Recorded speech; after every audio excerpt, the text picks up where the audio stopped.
Poutine qui bouge les pièces de son échiquier. L'indéboulonnable Shoigu, vous le connaissez, évidemment, vous connaissez son visage avec toutes ses médailles en général sur son uniforme.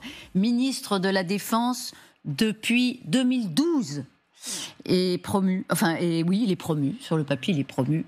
En réalité, il est viré du ministère de la Défense.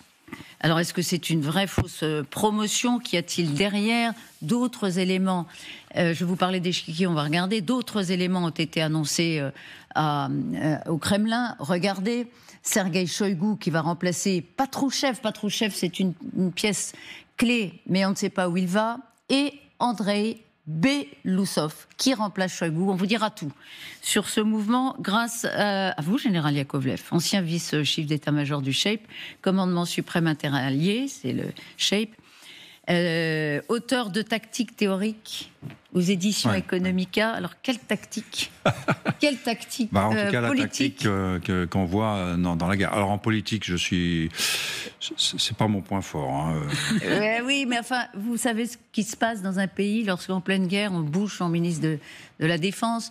Shoigu, vous l'avez observé, vous connaissez quand même aussi la façon dont il fonctionne. Aujourd'hui, il est remplacé par un civil. Il était civil d'ailleurs. On va revenir sur toutes ces questions. Elles sont quand même très passionnantes pour savoir où va Poutine, qui est agile dans le fond. Bonjour. Bonjour. Thierry Volton, journaliste, essayiste, spécialiste du monde soviétique, post-soviétique, auteur du Retour des temps barbares. Oui, parce que ce qui nous frappe effectivement, c'est que Poutine, il n'est pas confit complètement dans son immobilisme. Il opère des mouvements. Dans quel sens? D'abord, vous nous le direz, Elisabeth Shepard-Salam. Sur son leadership. Ben voilà. Peut-être une explication. Elisabeth Shepard-Salam, bonjour à vous, spécialiste défense-sécurité, va nous rejoindre dans quelques instants. Gallagher Fenwick, reporter et spécialiste des questions internationales. Et donc, deux pièces maîtresses qui sont virées, un nouvel entrant. Jérôme Garraud, vous êtes avec nous en direct de Donetsk, en l'occurrence. Vous êtes avec nous, Jérôme, correspondant, un des meilleurs connaisseurs du système, ce qu'on appelle criminologue, de la criminologie. D'abord, Shoigu, Jérôme, qui s'en va. On le pensait vraiment indéboulonnable. Oui, et c'est vrai que c'était un très proche, très fidèle de Vladimir Poutine, alors qu'il vient pas tout à fait du premier cercle. Il n'est pas, lui, de Dresde, du cercle du KGB, par exemple. Il n'est pas non plus de Saint-Pétersbourg. En fait, il officiait déjà au Kremlin sous Yeltsin. Donc, vous voyez, ça remonte. Et il a participé avec d'autres personnes à la direction du parti Unité en 1999, qui a porté Vladimir Poutine au Kremlin. Et depuis, c'est un fidèle parmi les fidèles, et surtout, il a très bien compris assez vite que pour durer, il fallait avoir un contact direct avec Vladimir Poutine. Donc là, il a fait un peu jouer sa spécificité. Il faut savoir que Shoigu, il vient vraiment de cette Russie un peu lointaine, un peu sauvage, la région de Tula, donc c'est près de la Mongolie, et c'est devenu le compagnon de pêche, le compagnon de chasse de Vladimir Poutine. Ils partaient tous les deux dans la taïga, dans les montagnes. Et je ne sais pas si vous vous souvenez de ces photos qui sont devenues célébrissimes. On voit Vladimir Poutine torse nu à cheval, ou avec c'était un chapeau de cow-boy, je crois, en train de pêcher un énorme brochet, pour montrer cette image de dirigeant un petit peu viril. C'est des photos qui ont vraiment fait le tour de la Russie et le tour du monde. Tout ça, c'était fait avec Shoigu, qui était un petit peu son agent de com aussi, pour parler trivialement.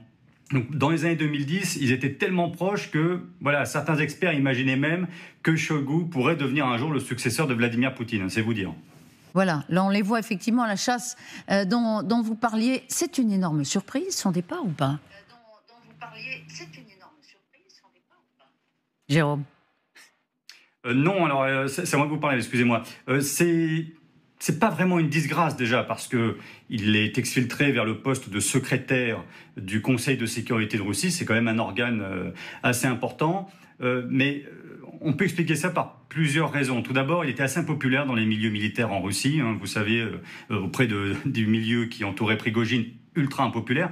Mais bon, relativement impopulaire. Le début de la guerre a été complètement calamiteux, donc ça, c'était aussi à son actif. Et puis, vous avez, dans le ministère de la Défense en Russie, plusieurs affaires de corruption. Il y a 15 jours, je vous rappelle que Timur Ivanov, qui est quand même le ministre adjoint c'était l'adjoint de Shoigu, a été arrêté pour des soupçons de corruption, des histoires de pots de vin. Il risque la prison, c'est quelque chose de très sérieux.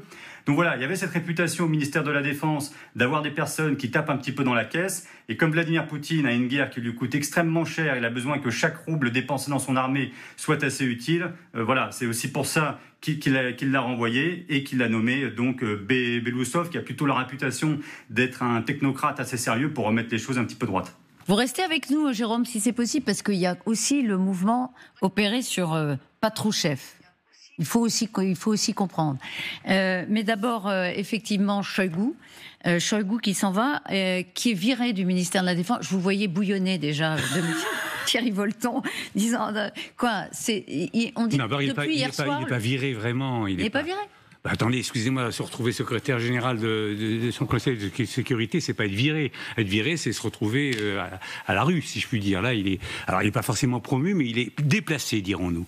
Alors, je pourrais dire deux choses. D'abord, on pourrait penser que c'est une victoire posthume de Prigojine. N'oublions pas que Prigojine détestait Shoigu. Et combien de fois Prigojine a dit, tiens, il a même insulté, etc. Donc, alors, première chose. Deuxièmement, ce qu'il paye incontestablement, c'est non pas ses résultats médiocres sur le front, c'est en vérité, je pense, la gabegie qui existe dans l'armée russe et dans le complexe militaro-industriel, dont justement l'affaire de son adjoint a été la mèche, si je puis dire, qui a allumé son déplacement. Pas son expulsion, mais son déplacement. Voilà. Alors, ce qui est mis en avant par Peskov hier, le porte-parole du Kremlin, après l'annonce, ou dans le même temps de l'annonce de ce mouvement de palais, de cette révolution de palais, c'est la nécessité de l'innovation dans l'industrie militaire et peut-être même dans la stratégie militaire. On l'écoute.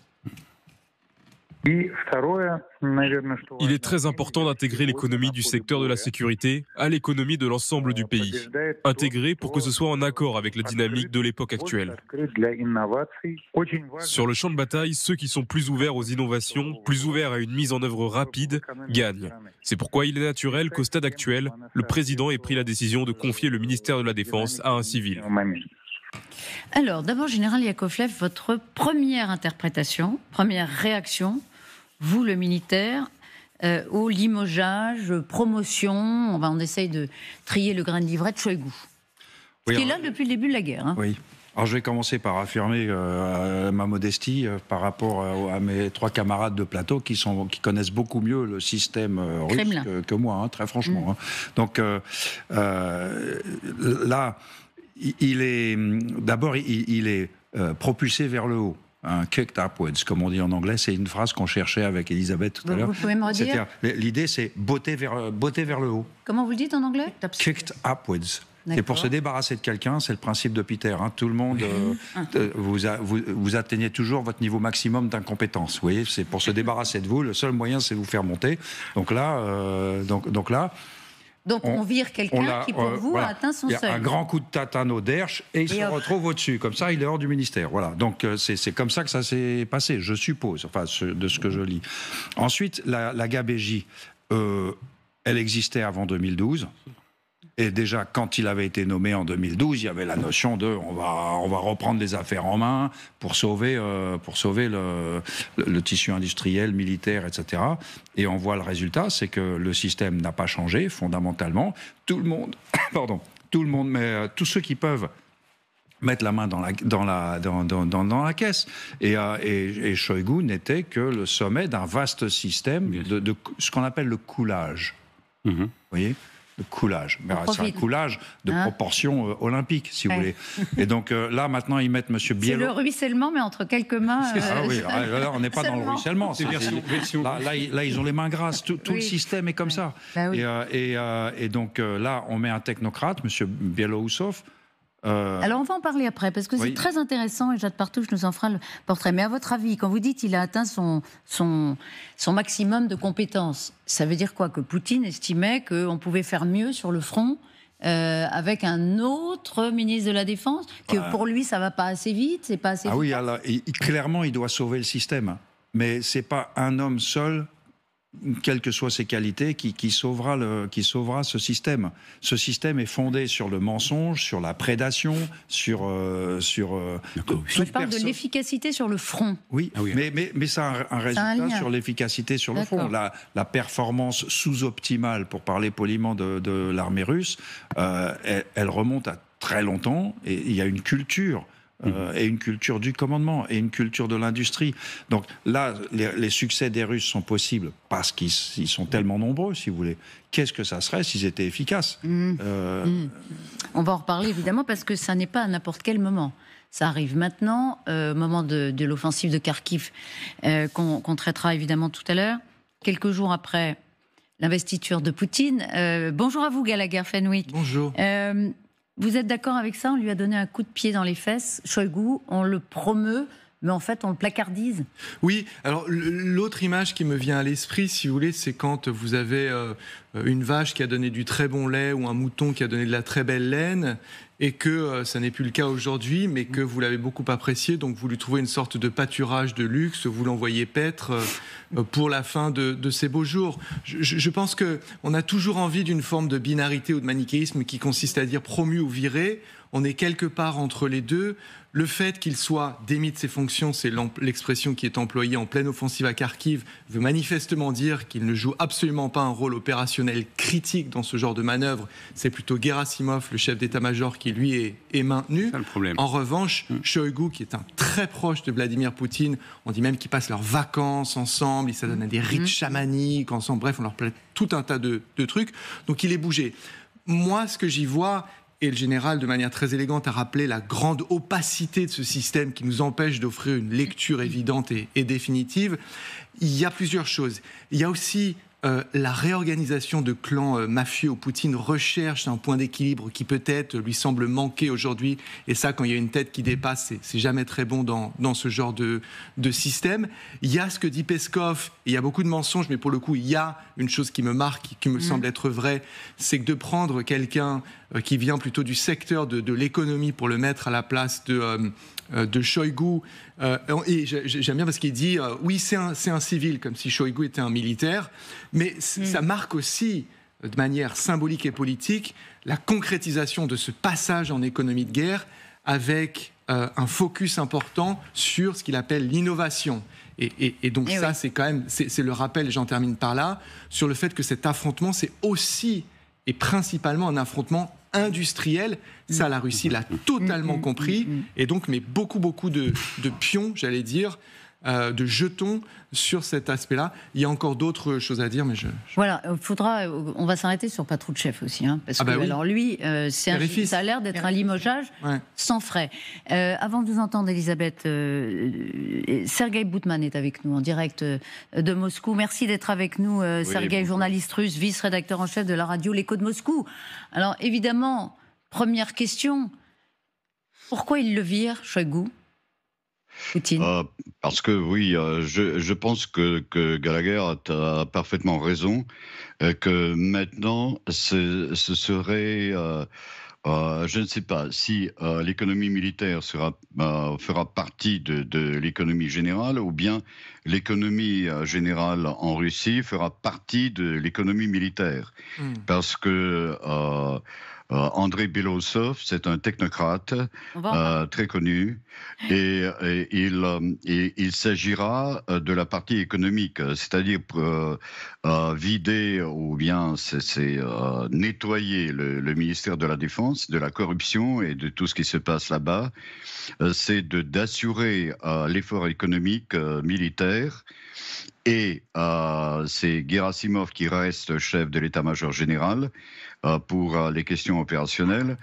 Et en même temps, c'est Poutine qui reste comme commandant suprême, commandant en chef de toutes les armées. Et c'est lui qui assurerait la stratégie générale de la guerre. C'est vrai, Gerasimov. Est-ce que vous avez été surpris par les annonces de Peskov hier? Par les annonces de Peskov hier, oui, on a été surpris, et il n'y a pas que moi, parce que Shoigu a resté, et il restait, je regardais la parade militaire, et à lui, on l'appelait ministre et pas le ministre par intérim, ce qui a été d'après la Constitution, etc. Tout le gouvernement était dissous après les élections présidentielles et avant l'inauguration de Poutine. Et on pensait qu'il restait pour le moment, et tout ce bloc sera en place comme FSB et tous les autres ministères et les institutions de ce genre. Mais non, je pense que c'est un passage à l'économie militaire, et le passage, c'est Poutine qui assure personnellement tout ce qui se passe sur le front et dans les arrières.